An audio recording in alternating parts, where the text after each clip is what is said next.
오늘 말씀 나누기 전에 오래전에 들렸던 노래 하나를 떠올리면서 말씀을 보면 좋을 것 같습니다.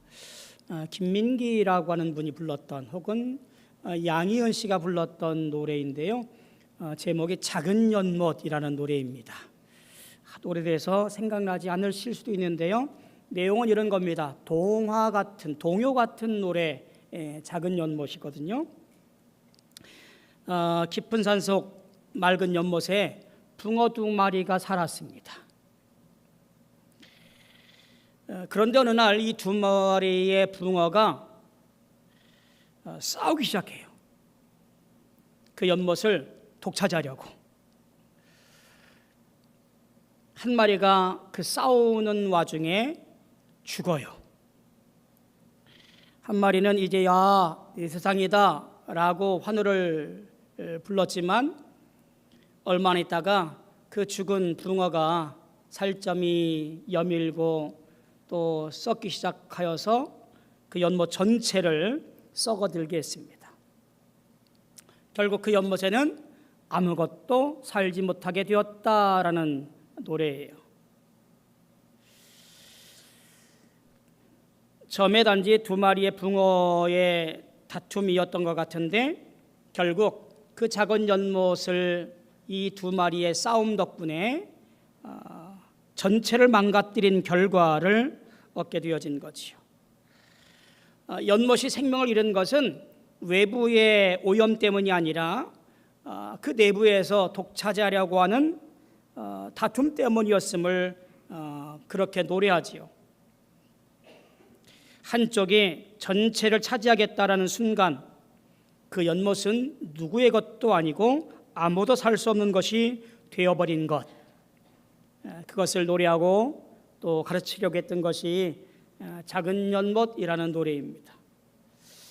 이 씁쓸한 노래와 반대되는 경우를 오늘 본문에서 보게 되어집니다. 성령을 독점하려는 욕심이 아니라 성령을 모두에게 흘려보내기를 소원하는 한 뛰어난 영적 지도자를 만나게 되어집니다.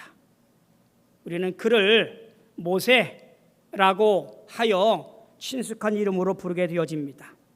그가 이렇게 고백합니다. 오늘 29절에 보니까 여호와께서 그의 영을 그의 모든 백성에게 주사 다 선지자가 되게 하시기를 원하노라. 이 기가 막히게도 놀라운 고백을 접하면서 우리는 나누어 사는 사람인지 아니면 독차지하려고 아둥바둥 살고 있는 자인지 한번 고민해보고 스스로에게 질문을 던지는 시간이었으면 좋겠습니다. 나는 정말 어느 쪽 사람인지, 독점하여 오히려 죽이려는 사람인지 혹은 나누어서 풍성하게 하려는 자인지 이와 같은 고민과 생각으로 오늘 결단해 가시는 놀라운 복된 시간들 되어지기를 소망합니다. 오늘 본문 말씀은요, 민수기 11장 전체를 보아가면서 함께 나누어야 될 말씀이라고 보여지는데요. 11장의 시작은 이렇습니다. 이스라엘 백성들이 광야길을 걸어와요. 그 길이 어떠했는지는 알 수 없으나 여기 보니까 진영 곳곳에서 원망과 불평이 불일 듯 일어납니다.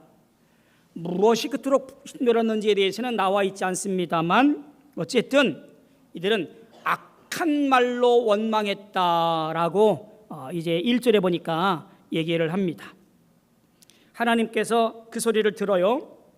그리고 진노가 불처럼 타오르게 되어집니다. 진영 끝을 삼키어 오기 시작하는 거예요. 깜짝 놀란 백성들이 모세에게 부르짖습니다. 그 모세가 그 부르짖음을 듣고 하나님께 기도해요. 그리고 그 불이 꺼지게 되어집니다. 그 이후로 그곳 이름을 다베라라고 부르게 되었다라는 거지요. 불사르다라는 뜻이에요. 그들의 원망과 불평이 한 지명, 그 땅의 이름을 바꾸는 결과를 만들게 되어지는 것을 보게 되어집니다. 자, 불이 꺼지게 나서 보니까 더 깊은, 뿌리 깊은 원망이 올라오기 시작합니다. 이번에는 이스라엘 진영 안에 섞여 있던 다른 인종들이죠. 다른 인종들이 먼저 입을 벌려서 원망을 하고 불평을 합니다. 그 탐욕의 소리에 이스라엘 백성들도 감염이 되었는지 동조를 합니다. 장막문 앞에 앉아서 통곡을 합니다. 그 통곡의 내용이 참 기가 막혀요. 5절 이하에 보니까 우리가 애굽에 있을 때에는 값없이 생선과 오이와 참외와 부추와 파와 마늘들을 먹었거들 지금 우리 눈앞에 보이는 것은 뭐뿐이라고요? 만나 외에는 아무것도 없다. 이런 불평과 불만을 늘어놓습니다. 사실 이들의 불만은요, 바람은요, 선택적인 거지요. 먹을 것이 공짜였을까요? 아니죠. 그에 상응하는 노동과 채찍과 고통과 이런 것들이 있었을 텐데 이런 것은 다 잊어버리고 불평을 늘어놓습니다. 야, 먹을 것이 풍성했는데 저 애굽에서는 지금 이 광야에서는 만나 외에는 아무것도 없습니다. 이렇게 얘기하는 거지요. 쉽게 말하면 내가 만나 먹는 것이 지겹습니다. 이런 거예요. 특이하게도 11장에서 보니까 그 만나에 대해서도 조금 더 세밀하게 설명을 합니다. 만나는 가시와 같고 모양은 진주와 같은 것이라 그것을 거두어서 맷돌에 갈기도 하고 절구에 찢기도 하고 가마에 삶기도 하여 과자를 만들었는데 그 맛이 뭐라고요? 기름 섞은 과자 맛 같았더라.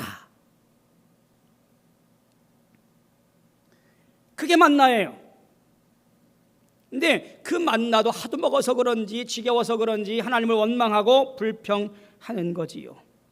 하나님의 은혜의 선물인 만나를 선물로 보지 아니하고 불평거리, 지겨움의 대상이 된 것이 지금 이스라엘 백성들, 광야를 걷고 있는 이스라엘 백성들의 모습인 거지요.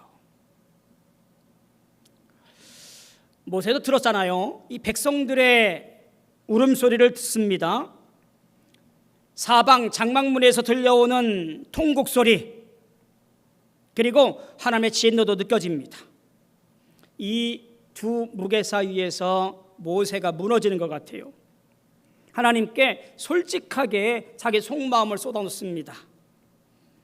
내가 어찌하여 주께 은혜를 얻지 못하였나이까? 어찌하여 이 모든 백성의 짐을 내게 지우시나이까?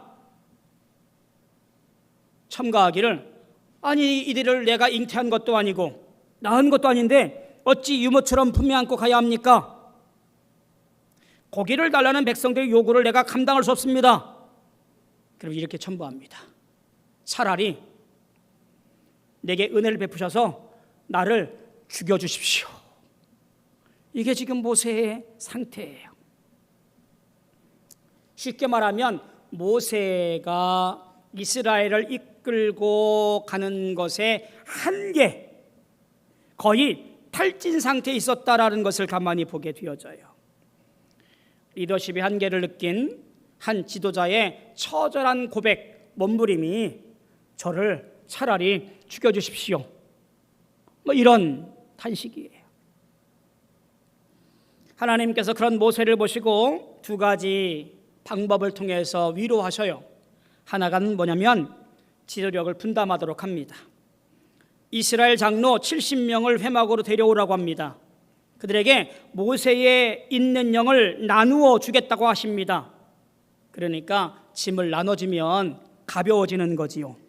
혼자 감당하지 않고 함께 일을 하도록 만들어 놓으신다라는 이야기입니다. 그런 설계를 하겠다라는 이야기예요.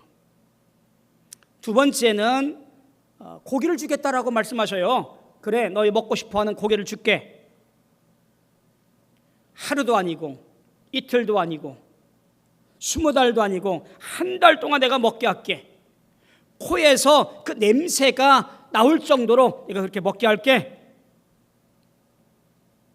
애굽으로 돌아가겠다라는 이 말 앞에 하나님께서 고기를 보내주겠다라고 얘기를 하셔요. 모세가 현실적인 질문을 합니다. 하나님, 장정만 60만 명입니다. 이들을 먹이려면요, 소떼를 잡아도 양떼를 잡아도 다 채울 수 없어요. 바다의 물고기를 다 잡아봐도요, 이들을 다 먹일 수가 없습니다. 불가능합니다. 그런 모세 앞에 하나님께서 콧방귀를 뀌시면서 이렇게 말씀하셔요. 야, 내 손이 짧으냐? 참 웃긴 얘기지요. 하나님께서 어이가 없으신지, 야, 내 손이 그거밖에 안 되는 줄 알아? 이 한마디에 모세의 입이 쑥 들어간 것 같습니다. 그리고 이어지는 말씀이 오늘의 말씀이에요. 70명을 불러서 너에게 임한 영을 내가 부어줄게 라는 말씀으로 이어지는 것이, 실행되는 것이 오늘 24절 이하의 말씀이에요. 70명을 회막사방으로 불러 세웁니다. 하나님의 영이 강림하십니다. 모세에게 있던 영이 장로들에게 임합니다. 그리고 예언을 합니다. 딱 하루 그곳에서만 영이 임하여 성령이 충만하고 예언을 하게 되어지는 거지요. 자, 그런데 문제가 생깁니다. 70명 가운데 70명의 이름으로 기록된 사람 가운데 2명이 참석을 안 한 거예요. 엘닷과 메닷이라는 사람이에요. 장막으로 나오지 아니하고 모일 장소로 모이지 아니하고 자기 진영 그곳에 있는 거예요. 이유는 나와 있지 않습니다. 그런데 생각해 볼 수 있어요. 유추해 볼 수 있는 거예요. 뭐지요? 70명의 사람 장로들을 모여라고 했는데 모이지 않은 것은 불만이 있다는 얘기지요. 당신 하는 거 마음에 안 들어? 내가 부른다고 쭈루루 나간 사람이야? 뭐 이런 속내겠지요. 모세의 지도력에 반대하는 사람이었을 거라고 추측을 해봅니다. 그런데 놀라운 일이 생겨나게 되어지죠. 모세를 반대하는 그 사람에게도 성령이 임하여 예언을 했다라고 하는 전갈이에요. 한 소년이 모세에게 급히 달려와, 보세요, 장막이 아니라 저 진영에 있는 엘닷과 메닷에게도 영이 임해서 예언합디다. 전갈을 넣은 거예요. 여호수아도 이 말을 들었던 것 같습니다. 여호수아도 달려와서 이렇게 얘기를 합니다. 내 주 모세여, 그들을 말리소서. 아마도 모세는 충성심의 말을 했을지도 모릅니다. 이런 말이겠지요. 내 주여, 이것은 권위에 대한 도전입니다. 있을 수 없습니다. 질서가 틀어집니다. 그러니 즉각 제지하시고 못하도록 해야 합니다. 어때요? 그럴싸지요. 그런데 달리 생각하면 그 안에 다른 논리가 있는 것 같아요. 내 주여, 영의 역사는 지정된 장소, 지정된 사람에게만 있어야 하는 것 아닙니까?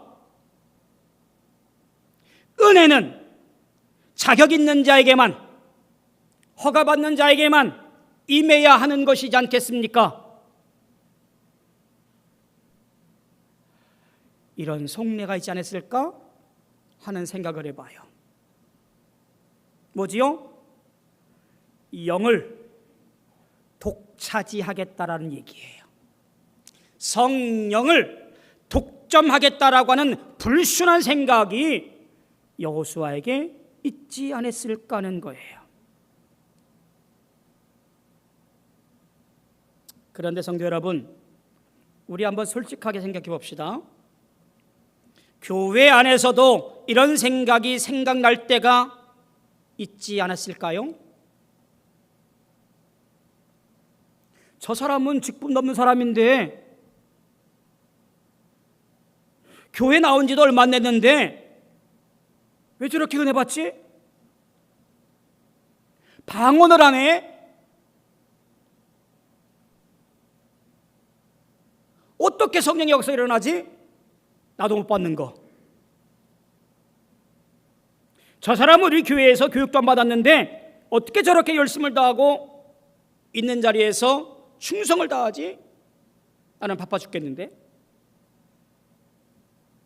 이런 생각 단 한 번 해본 적 없다라고 말하기가 솔직하게 어려울 것 같습니다.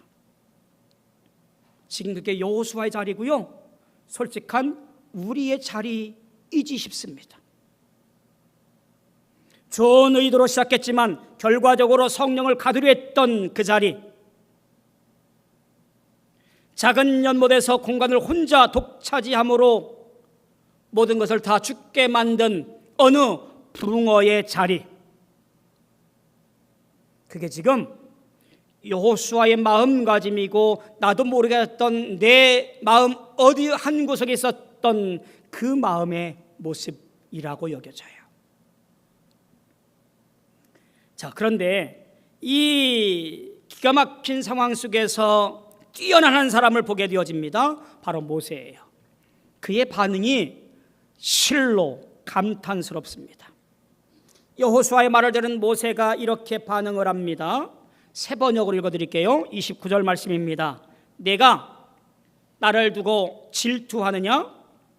나는 오히려 주님께서 주님의 백성 모두에게 그의 영을 주셔서 그들 모두가 예언자가 되었으면 좋겠다. 놀라운 반응이에요. 당신은 지도력이 집중되어져야 되고요, 영이 집중되어져야 되는 시간과 자리예요. 어쩌면 여호수아의 염려처럼 지도력과 영이 흐트러지면 뿔뿔이 흐트러질 수 있는 상황일 수 있습니다. 그런데 모세는 전혀 다르게 흔들림 없이 오히려 이렇게 외칩니다. 모든 백성에게 성령 주시기를 원하노라. 원한다라고 하는 것은요, 원어의 의미는 그저 바래다라는 말이 아니고요, 누가 이것을 이루어 준다면 이라는 적극적인 의미의 원한다라고 하는 말이에요. 쉽게 말하면 나는 전심으로 온 마음으로 그것을 원한다라는 뜻이에요. 다른 마음 없이, 다른 먹은 마음 없이 진실하고 진솔한 마음으로 그렇게 되어지기를 간절히 소원한다. 그것이 이 모세의 원한다라는 말이에요.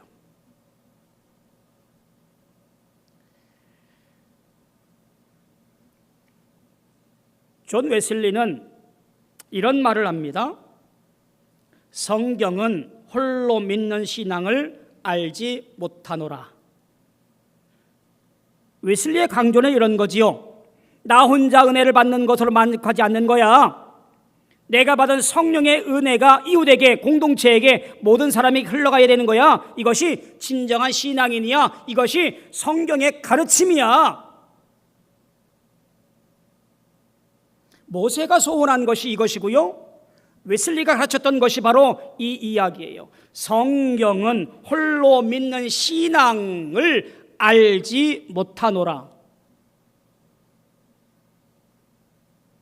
나의 연못이 아니라 우리 모두의 연못, 한 사람의 선지자가 아니라 모두의 선지가 되는 공동체, 나만 독차지하는 영이 역사가 아니라 우리 모두가 함께 누리는 성령의 역사와 은혜와 은총과 힘,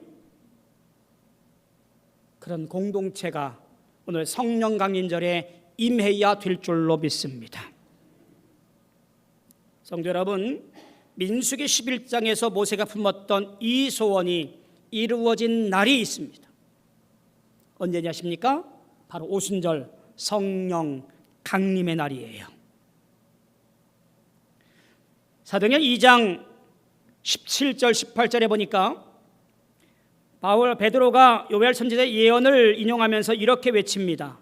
하나님 말씀하시기를 말세에 내가 내 영을 모든 육체에게 부어주리니 너희의 자녀들은 예언할 것이요 너희의 젊은이들은 환상을 보고 너희의 늙은이들은 꿈을 꾸리라. 그때 내가 내 영을 내 남종과 여종들에게 부어주리니 그들이 예언할 것이요. 보십시오.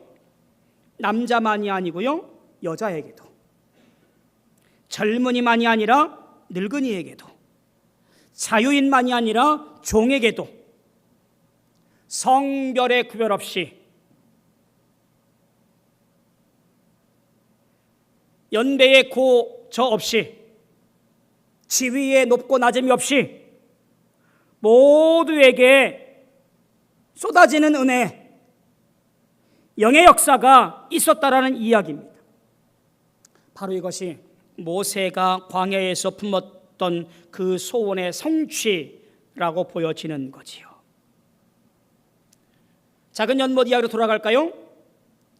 풍 한 마리가 독차지하려고 했던 다툼을 멈추고 서로 아끼며 나누며 살았다면 어떻게 되었을까요? 연못은 여전히 맑았을 것이고요, 낙엽이 쌓여도 자정 능력이 있어서 늘 깨끗하고 아름다웠을 겁니다.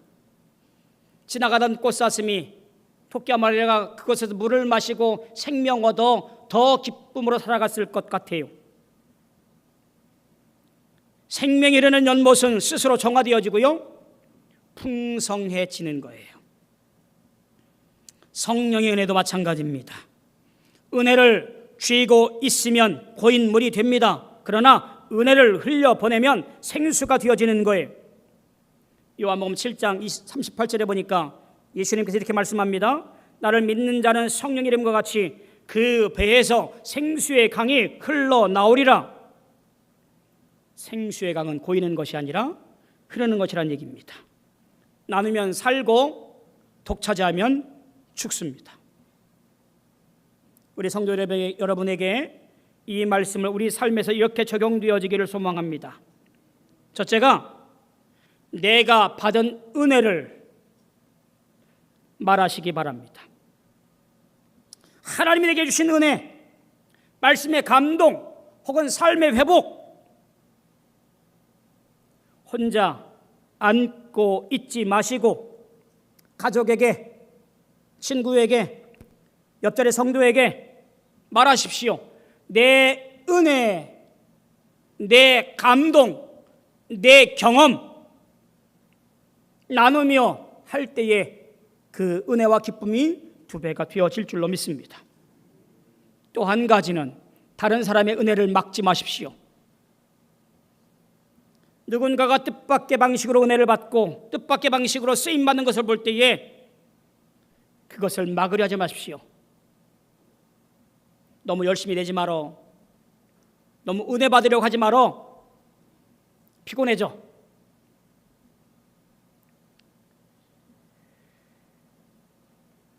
모세의 마음을 품으시기 바랍니다.